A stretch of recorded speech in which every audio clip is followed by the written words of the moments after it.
Very interesting class of algorithms that are very, very powerful.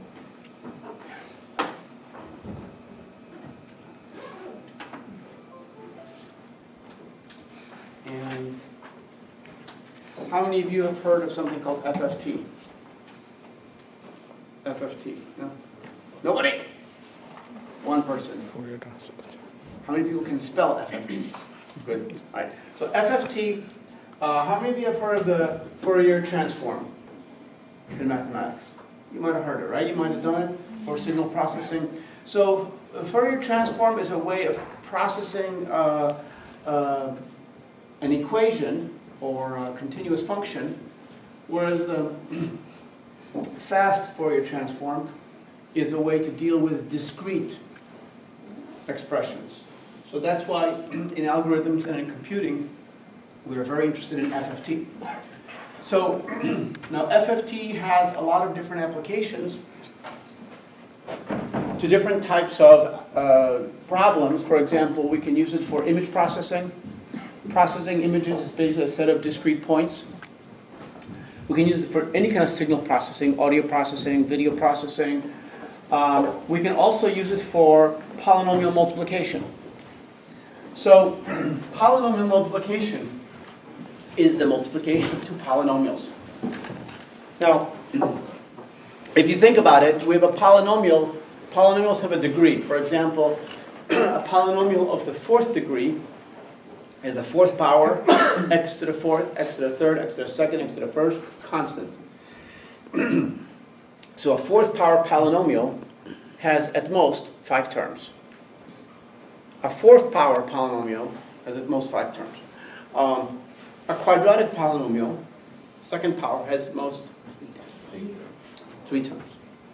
So suppose we took a fourth power polynomial and wanted to multiply it by another fourth power polynomial. So they both have, let's say, 5 terms. Now we're going to count the multiplications. So when we multiply the first term of the bottom by the first, it's 1, 2, 3, 4, 5. Now we go to the second term of the bottom polynomial, and again I've got 1, 2, 3, 4, 5. So if I have two 5-term polynomials, how many multiplications am I going to have?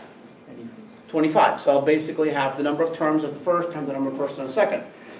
If they both have n, let's say n terms, then I'll have n squared multiplications. So if we're counting, now of course there's some additions, but multiplications are more costly. So we'll count multiplications first, because additions are going to be pretty fast, and we can just multiply by a constant to factor in the additions. But the complexity will be driven by the multiplications. So we would generally say that the algorithm of multiplying each term by each corresponding term of two polynomials with n terms is quadratic with n. Does that make sense?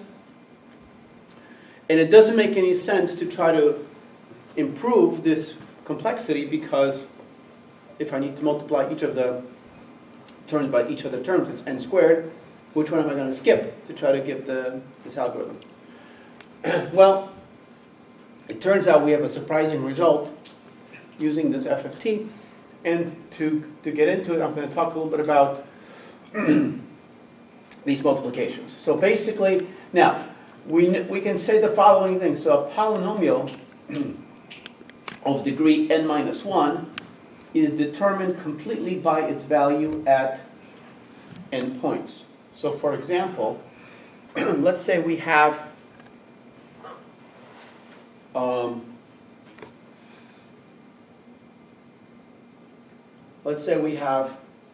polynomial of 3x plus 5. What degree is it?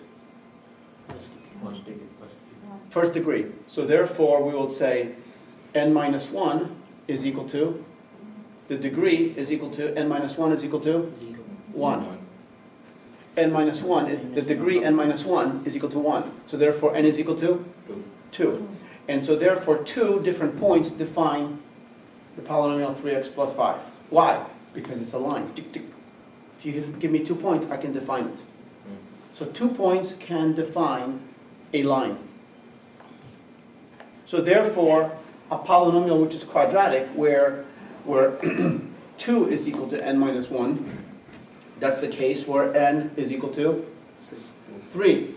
So 3 points will define a quadratic or a parabola, right? So in general, we can define completely a polynomial of degree n minus 1 by choosing n points. So if I have a line, I can choose any 2 points. I can choose these 2 points, I can choose this point and this point, this point and this point, this point and this point, this point and that point, as long as they are on the same line.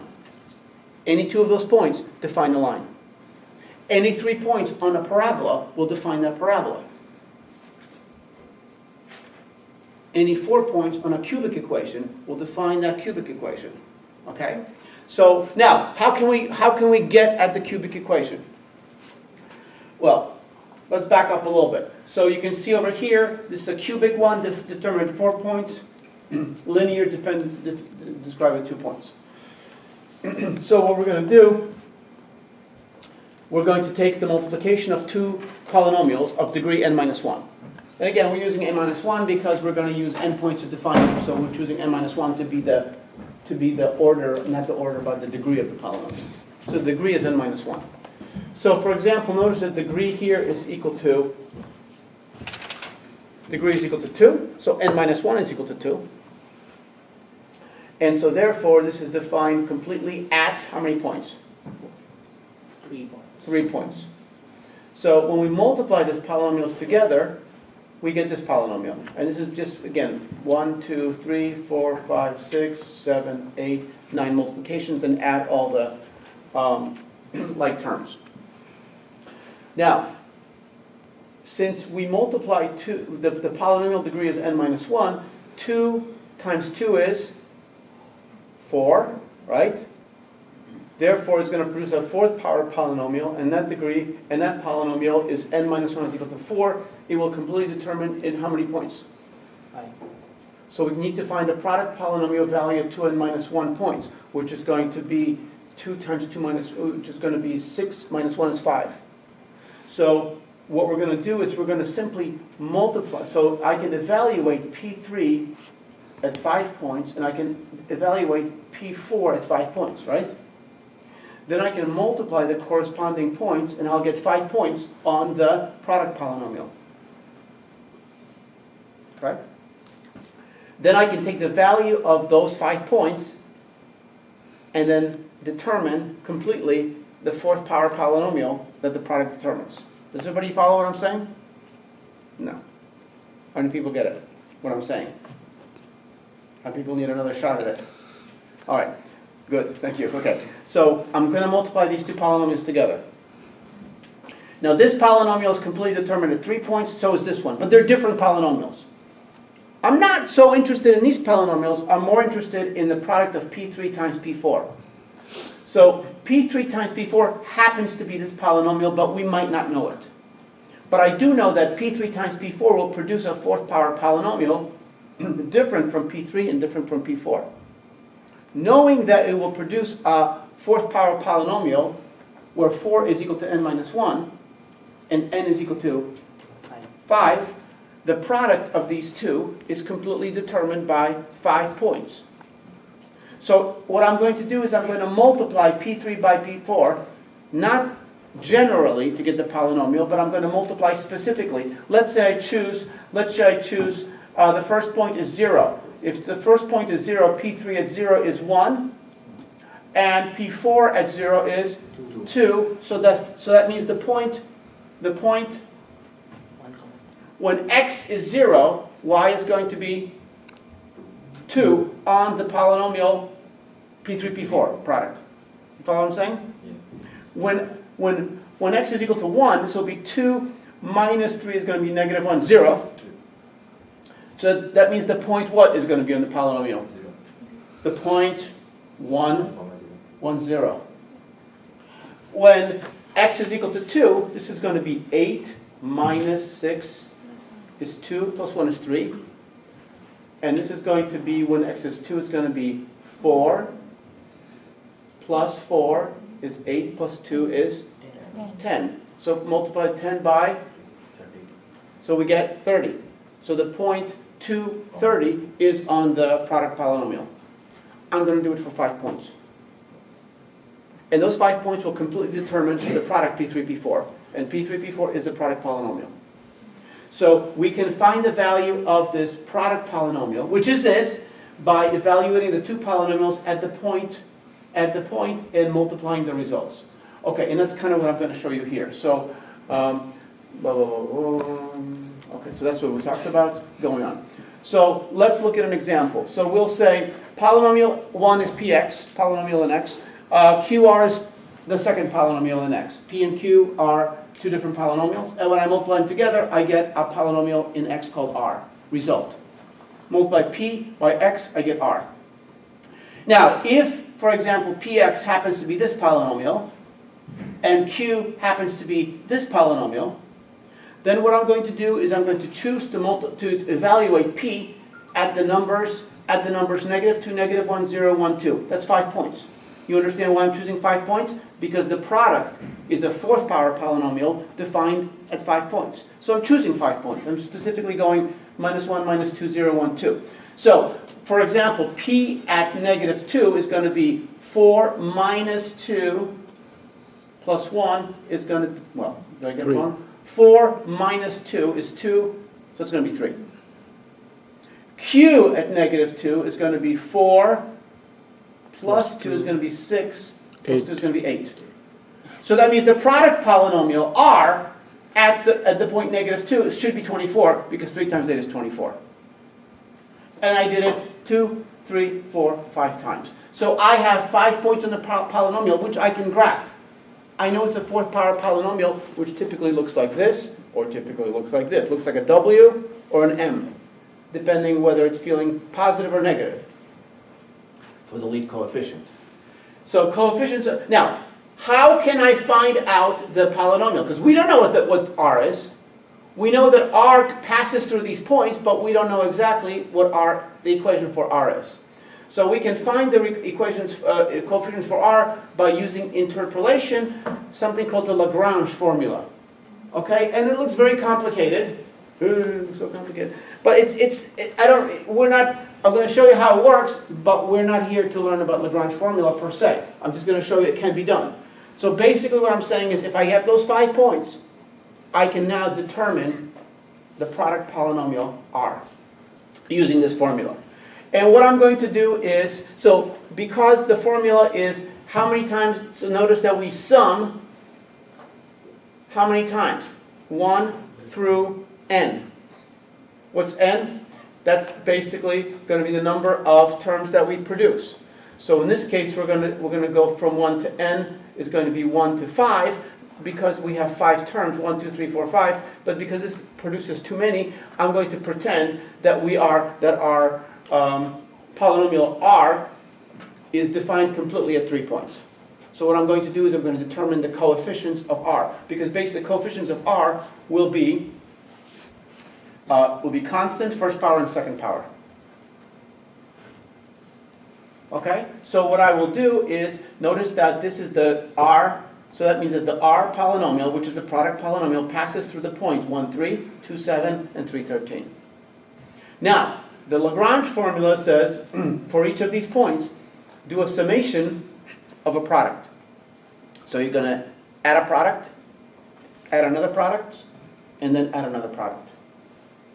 And from that, you're going to get the polynomial r and x. So in this case, we're going to take yi, which is the first value of y, xy, xy, xy. So the first value of y is going to be 3. And then we're going to multiply by a product from 1 to 3, where j cannot equal to I. So since I is equal to 1, we're going to skip it. We're only going to use the values of j equal to 2 to 3.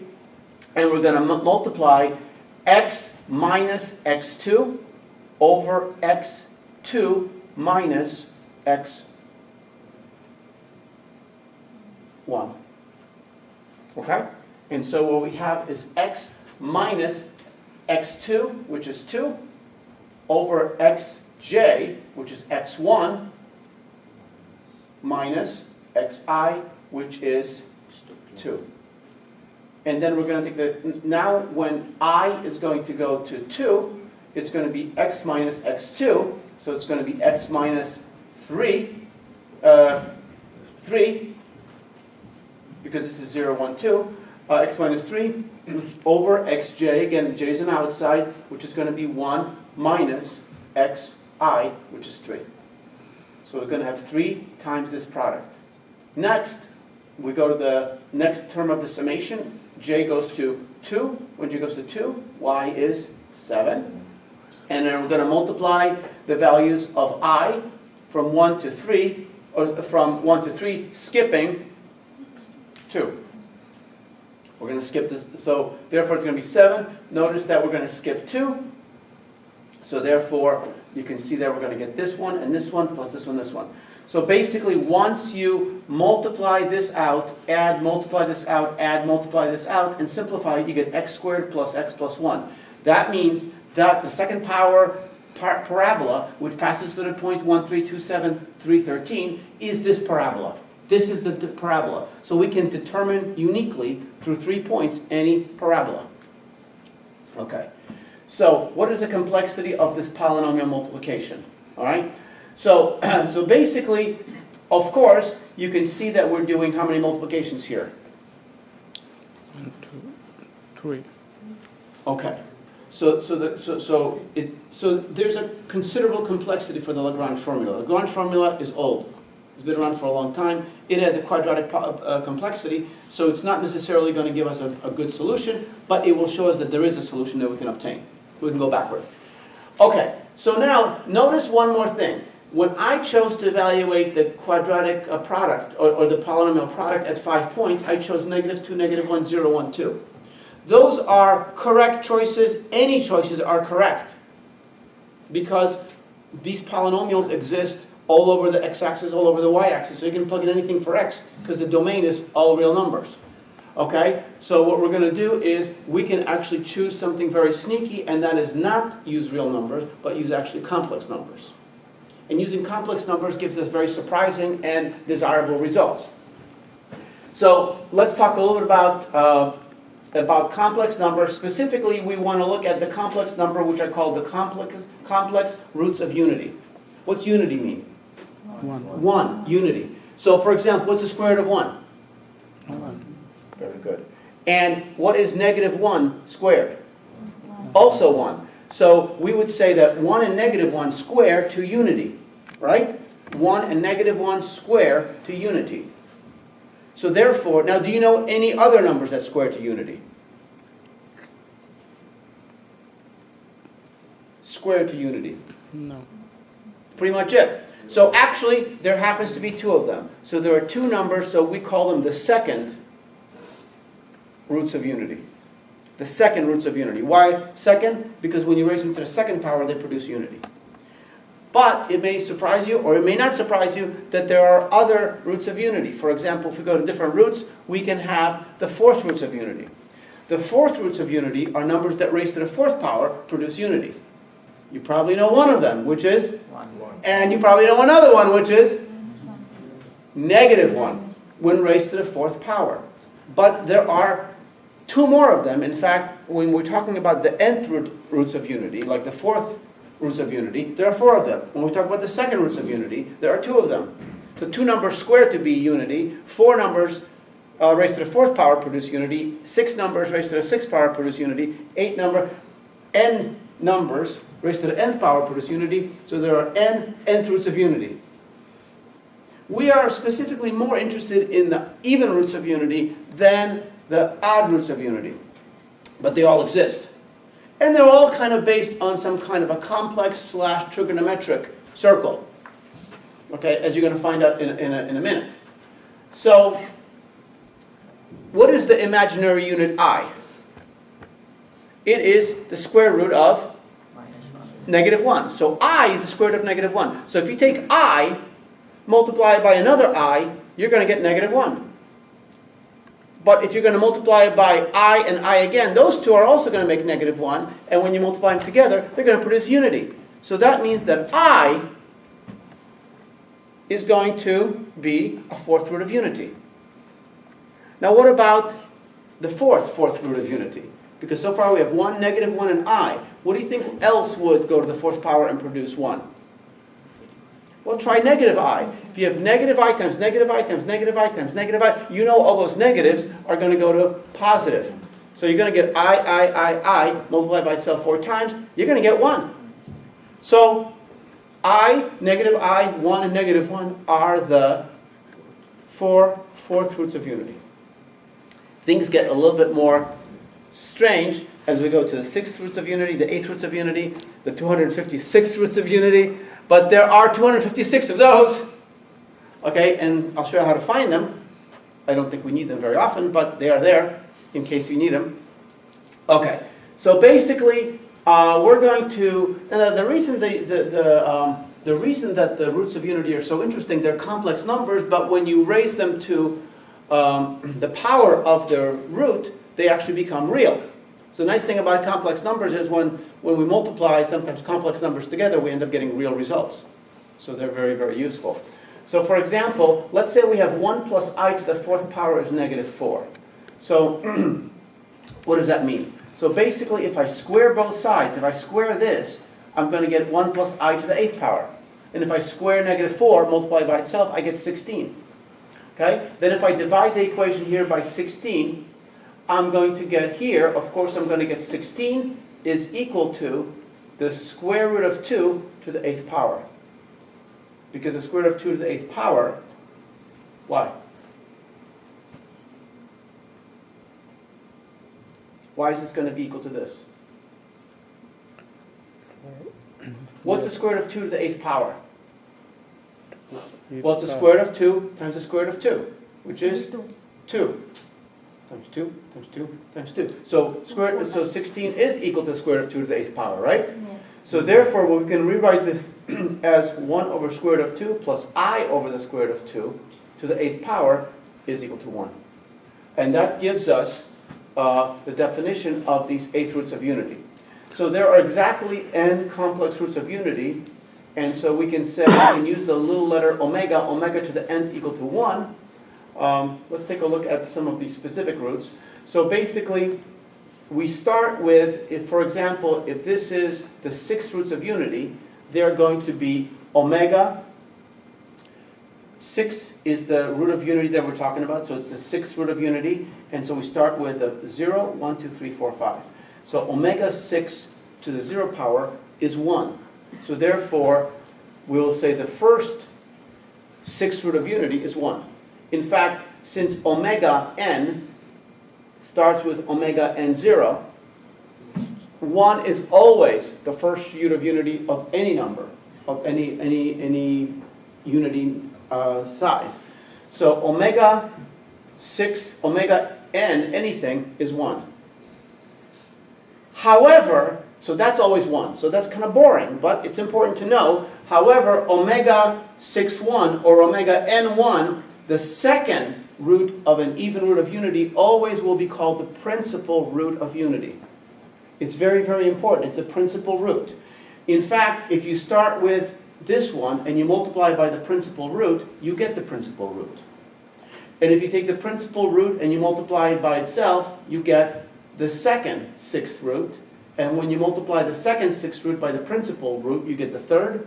The third by the principal gives the fourth. The fourth by the principal gives you the fifth. And the fifth by the principal gives you back to 1. That's a cycle. It always makes a cycle. So when you multiply the last in the line, nth root of unity, by the principal, which is always omega something 1, you get back to 1. It's a cycle. Okay. So we can also show that for any even n. So for example, let's say we're considering the 6th roots of unity, where n is even. So now omega n, n over 2, that corresponds for an even n, omega 6 to the 3rd power, which is the third 6th root of unity. So if there's 6, this is 0, 1, 2, 3. This one right here we're talking about. So this one equals -1. Why? Because omega 6,3 to the second power is omega what? 6,6. And 6, 6, we know from the cycle, is going to be equal to 1. 0, 6 is going to go back to 1. Okay, so let's take a look over here. So for example, omega 8, 4 is equal to negative 1 because omega 8, 4 squared is equal to 1. And why is that? Because by definition, omega 4, 8, or 8, 4 is equal to omega 8, 1 to the 4th power. Because basically this can be either to the 4th power 1 or 1 power 4th. And that's going to give us 1. So we have a cycle of these roots. Omega 1, 8 to the 4th power to the 8 to the 2nd power is going to be equal to omega 1 to the 8th power, which is going to be equal to 1. So this sequence is a cycling sequence, and we can take advantage of that. So the general rule is that the nth power of any nth root of unity is 1. So any 4th root of unity to the 4th power is 1. Any 6th root of unity to the 6th power is 1. Any 8th root to the 8th power is 1. Any nth root to the nth power is 1. So this shows you basically here that omega 6, 0 to the 6th power equals 1, but so does omega 6, 1 to the 6th power. So all of these, that's the definition of them. And if you change this to a 7, and you change this to a 7, you still get 1. And if you change these two to the same positive integers, it will always equal 1. So the idea of FFT, fast Fourier transform, is to evaluate the n minus 1 degree polynomial. And how many points do we need to define this n minus 1 degree polynomial? N points. So we will define this polynomial at the nth roots of unity. So for example, if I have a polynomial of the 7th degree, all I need to do is evaluate it at the 8th roots of unity. Because they are fine points. I can evaluate at 8 points of unity. If I have a polynomial which is in the 3rd degree, if I have a polynomial of the 3rd degree, so I have constant, 1st, 2nd, 3rd, I can evaluate that at 4 points, and those can be the 4th roots of unity. If I have a polynomial, for example, that's the 6th degree, then I would have to evaluate it at the 7th roots of unity, but nobody says I have to. I could always evaluate it at the 8th roots of unity, which are more convenient for us. And I'll tell you why. There's a special relationship. When you take an 8th root of unity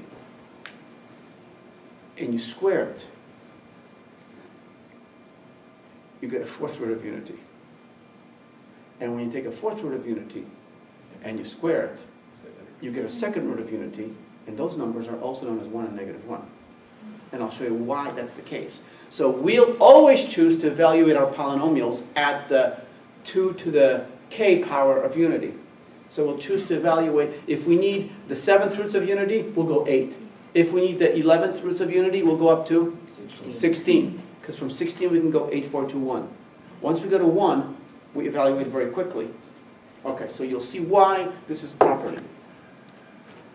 Okay, so as an example, let's see that.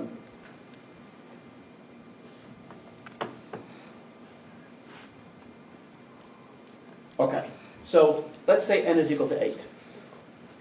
So if n is equal to 8, our polynomial starts with, we have 7th power, 6th power, 5th power, 4, 3, 2, 1, and constant. So what we're going to do is we're going to split our polynomial. Remember, we're multiplying p by q. P of x times q of x equals r of x.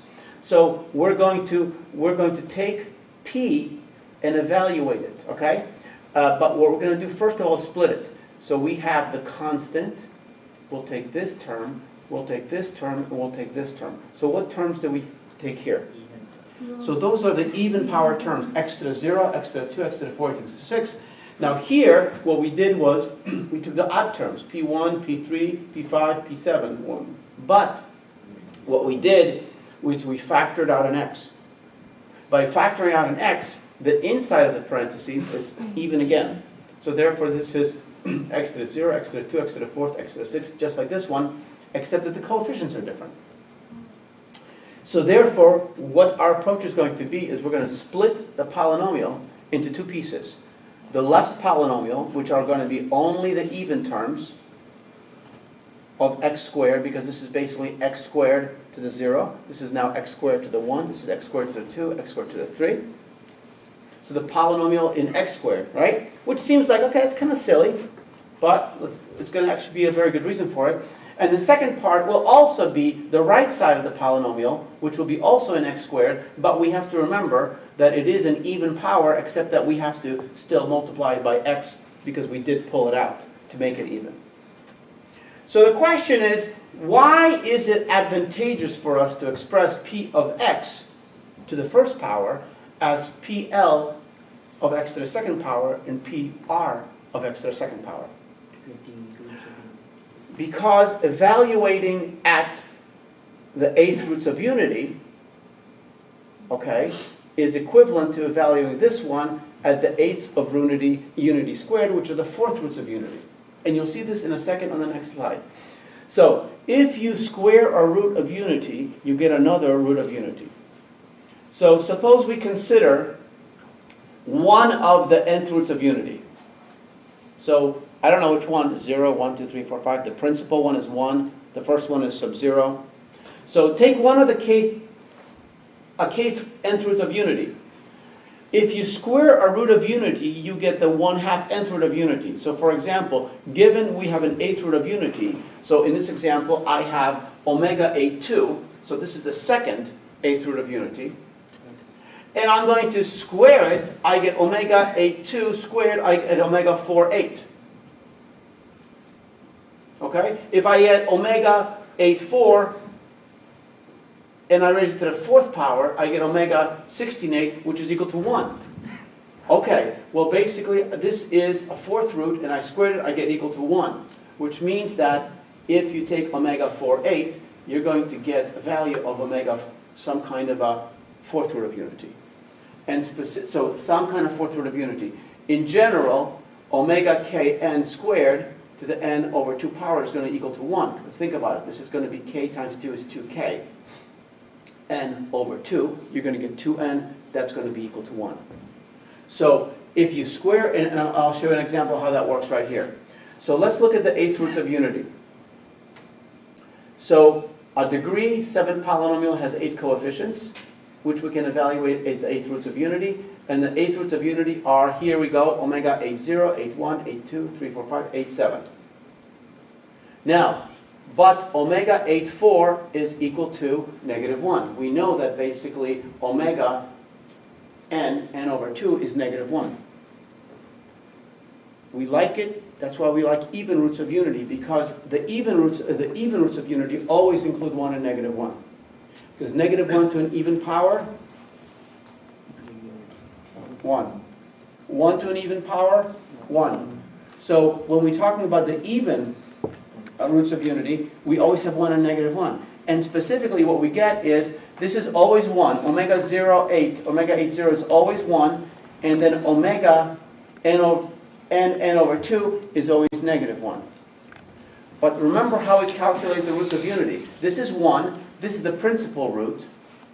This is the principal root squared. This is the principal root cubed. This is the principal root to the fourth power. But this is equal to -1. And if this is equal to -1 times the principal, this is opposite of the principal. So if it's opposite of the principal, it's opposite of this one. And it's opposite of this one times the principal, it's going to be opposite of that one. So what we'll have is the first 4 will be unique, and the next 4 will be opposites.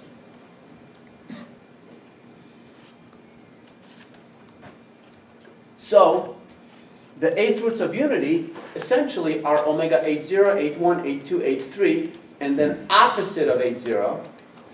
So remember, 8(0) is 1, opposite of that is -1. This is the principal, it's opposite of the principal. So these are opposites, opposites, opposites. Now why is that significant, that we have this pattern of the positive 4 and then the opposite of those? It's important because if we square them, they become 4 duplicates. Because basically, you square omega 8(0), you get the same thing as omega minus omega 8(0). It's going to they square. So these two will square the same. These two will square the same. These two and these two will square the same. So the eighth root, maybe make it a little bit bigger.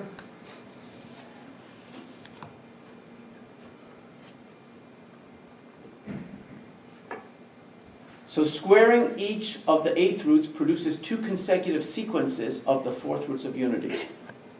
So clearly omega 2, 8 is going to equal to omega 4, 1. What's omega 2, 8?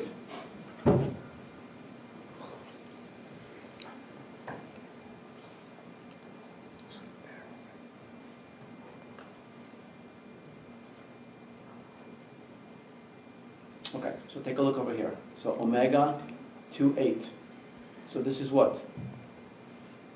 You can see here omega 4, 0, 4, 1, 4, 2, 4, 3, 4, 0, 4, 1, 4, 2, 4, 3.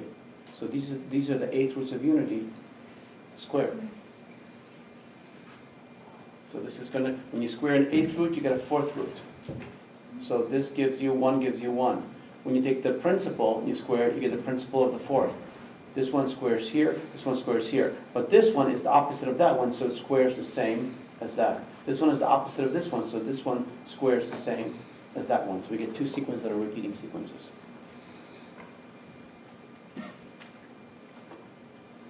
Okay, so let's take a look at this. It's a little difficult to read the blue. Right? Is it just me or can't read the blue? The blues are kind of obscured. I know what it's supposed to be. I cannot change the blue. You can see it if you're like head on here. For example, this says PR omega 4, 3. And this one says PL omega 4, 3. This is PL omega 4, 3. This is PR omega 4, 3.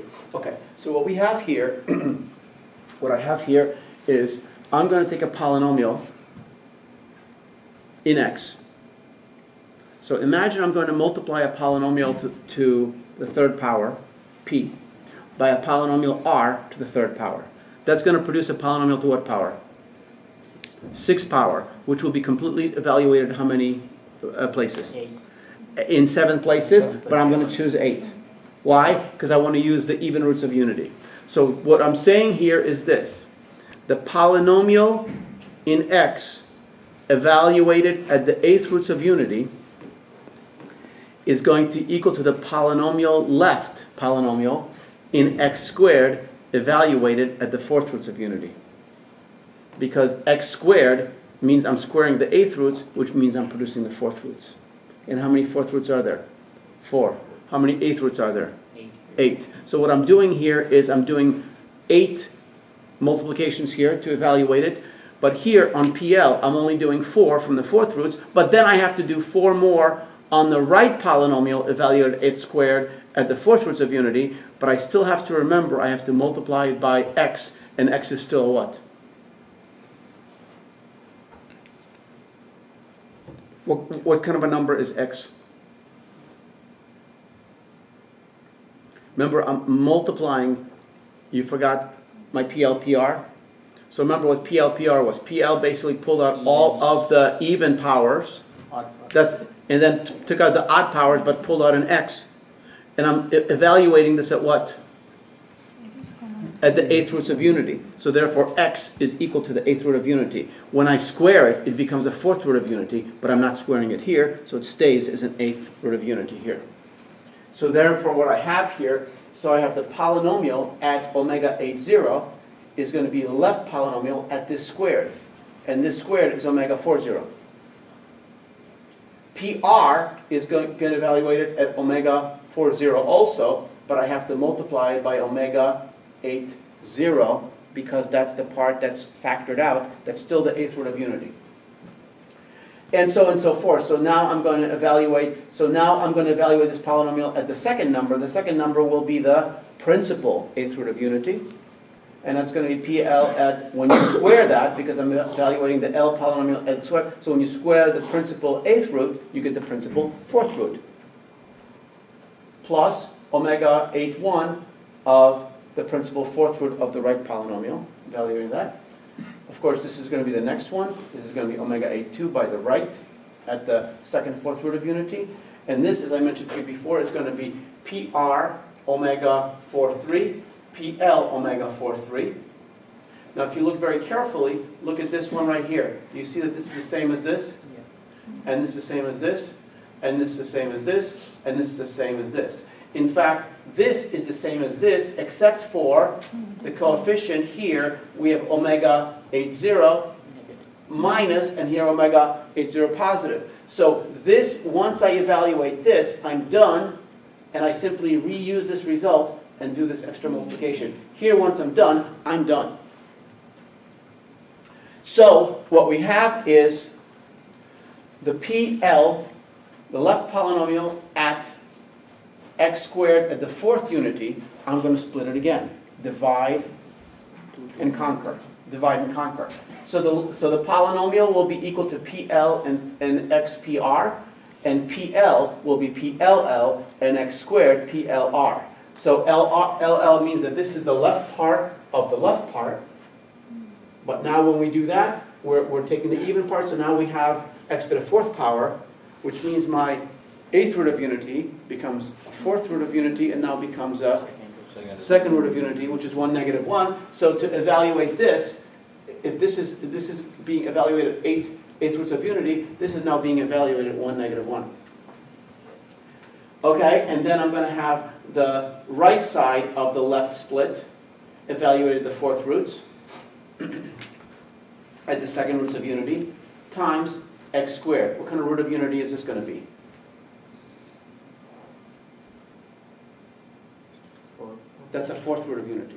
Just like here, we had the eighth root of unity, this becomes the fourth root of unity. And of course, since I split the polynomial into left side and a right side, I still have the right side. So the right side is then going to be split into its own left and then its own right. So I'm getting a binary tree of multiplications, evaluations at the roots of unity.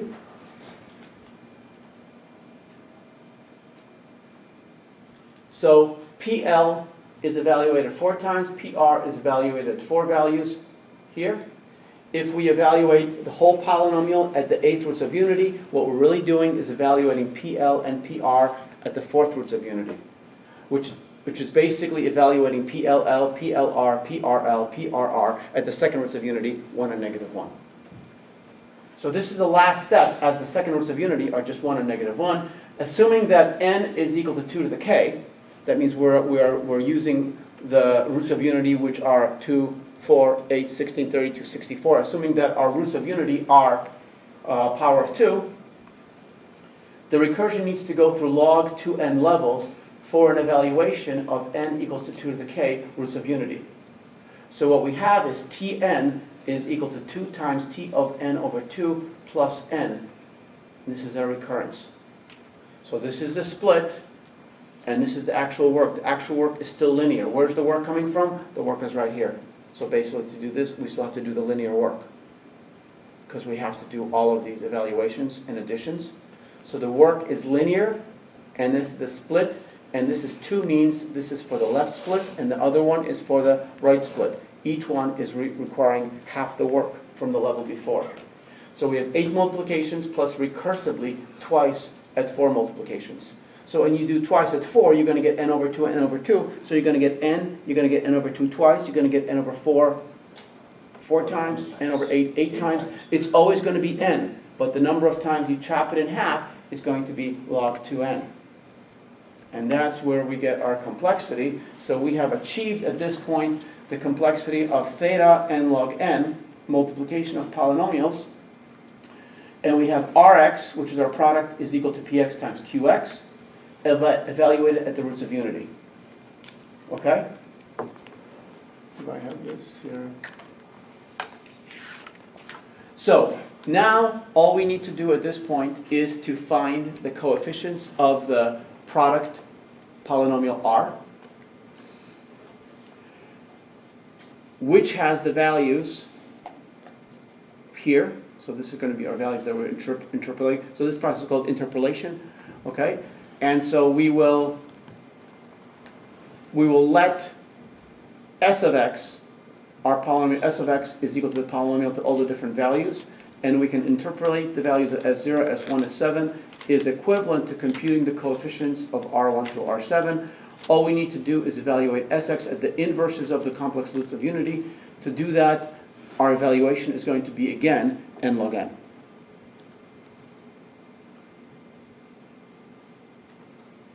Okay? So, given two polynomials of degree n minus 1, we evaluate them at least two n minus 1 roots of unity, rounding up to a power of 2 if necessary. Multiply the corresponding value of the polynomials. Interpolate the results using the inverses of the same roots of unity. Okay? The evaluation of a polynomial at the roots of unity is the same process as the interpolation process. The first one uses p of x and q of x evaluated at omega n, which is the nth root of unity, then multiplies their evaluation to produce s of x. The second one uses s of x and evaluates the omega inverse. Okay, so as an example, let's say we have p of x is going to be this cubic one, and q of x is going to be this cubic one. So we want to multiply them. So we know that r of x is going to equal the product of those polynomials. So it's going to produce a degree 6 polynomial. So we need to evaluate at 7 points. So we'll round it to 8 roots of unity. Okay, so we will use the 8th roots of unity, or omega sub 8. This will produce 8 values equivalent to Rx evaluated at the 8th roots of unity. Okay? But to evaluate Rx at the 8th roots of unity, all I need to do is evaluate polynomial L and polynomial R at the 4th roots of unity. And then again, LL, LR, RL, RR at the 2nd roots of unity. So, we are going to then interpolate the products by evaluating them at the inverses of the roots of unity and producing the coefficient of the product polynomial. So this is how we can compute the roots of unity. So roots of unity are sort of a little trigonometric complex trick.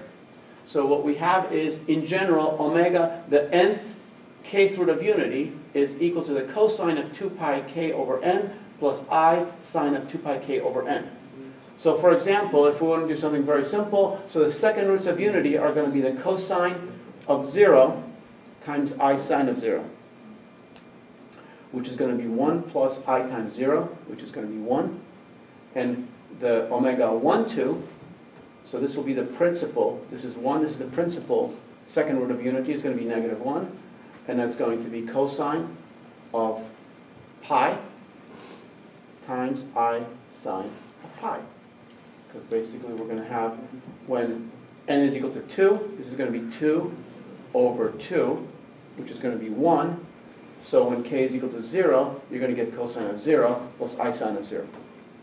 But when k is equal to 1, and n is equal to 2, you're going to get the cosine of pi plus I sine of pi.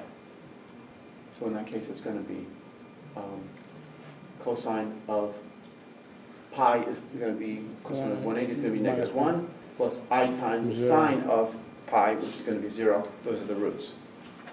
The 8th roots are going to be in here, so it's going to be cosine. So when n is equal to 8, when you're talking about the 8th roots of unity, you take 2 pi, which is this whole circle, and you divide it by 8.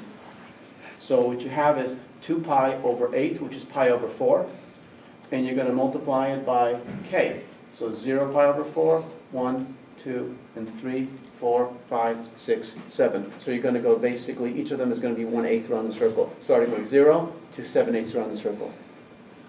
So once you have that, so you can see when the first one is going to be when k is equal to 0, you're going to get, what is this going to be? What's cosine of 0 plus I sine 0?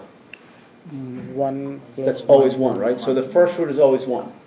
Okay, so the next one will be the principal root. That's the most important one. Once you have the principal root, you got everything. So the principal root is going to be when k is equal to 1. When k is equal to 1, this is going to be 1 times 2 pi by 8, 45 degrees. pi over 4.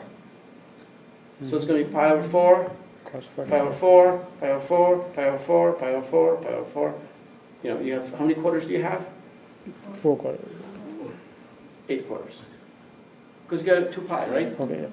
So pi over 4, 4 quarters to go this way, and then 4 more quarters to come here. But you start at 0, so this is 0, 1 quarter, 2 quarters, 3 quarters, 4, 0, 1 quarter, 2 quarters, 45 degrees. 3 quarters, 4 quarters, and then you have 5 quarters, 6 quarters, 7 quarters. By the time you get to 8 quarters, back to 0, and that's why they cycle. Okay, so you can see the principal one is going to be so it's going to be the cosine of 2 pi over 8, which is the cosine of pi over 4, which we know is radical 2 over 2, plus sine of 2 pi over 8, which is also radical 2 over 2. So this, now what is radical 2 over 2? 0.707, something like that. So if you look at the actual values, you can see that the eighth roots of unity, the principal root of unity is going to be the cosine of 45 plus I sine of 45, so it's going to be 0.7071 plus I 0.7071. What happens if you square this?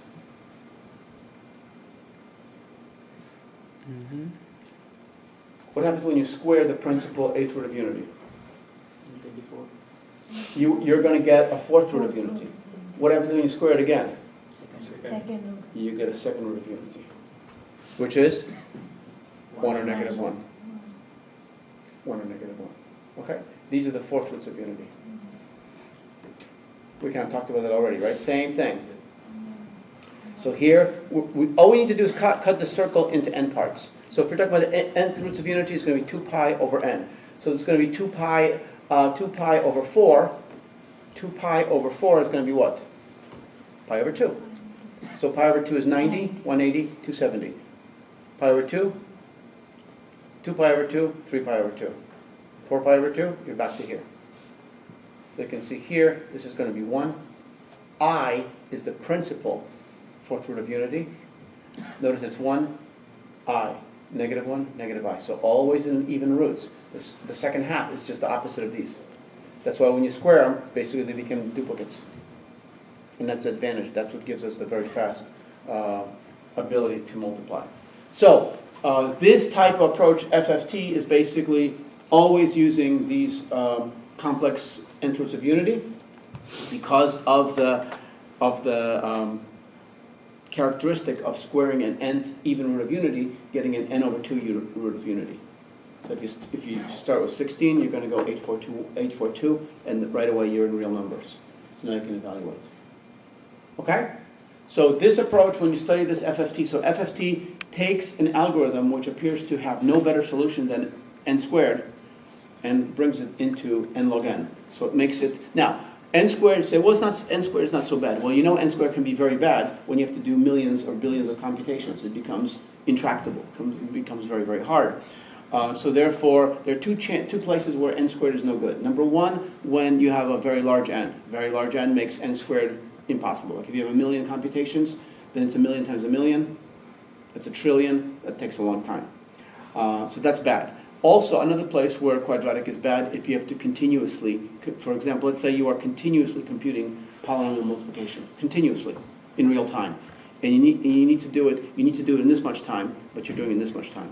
So if you use quadratic, it's taking you this, but you need this for real-time computation. If you use FFT, you can make it a fraction of what it was. You can do speed ups substantially. Okay, so that's it. I will see you on Wednesday. So on Wednesday, homework number 5 will be due. I know I'm only giving you 2 days for it, but it's only 3 problems and they're not too hard. So try to get them done. And then on Wednesday, we're going to go over both homework 4 and 5, and I'll give you some ideas about the final exam, how to best prepare for it and get an A. All right? Any other questions? All right, my friends, I will see you on Wednesday. All right, work hard. Get that homework done. So have it submitted by class time. Question?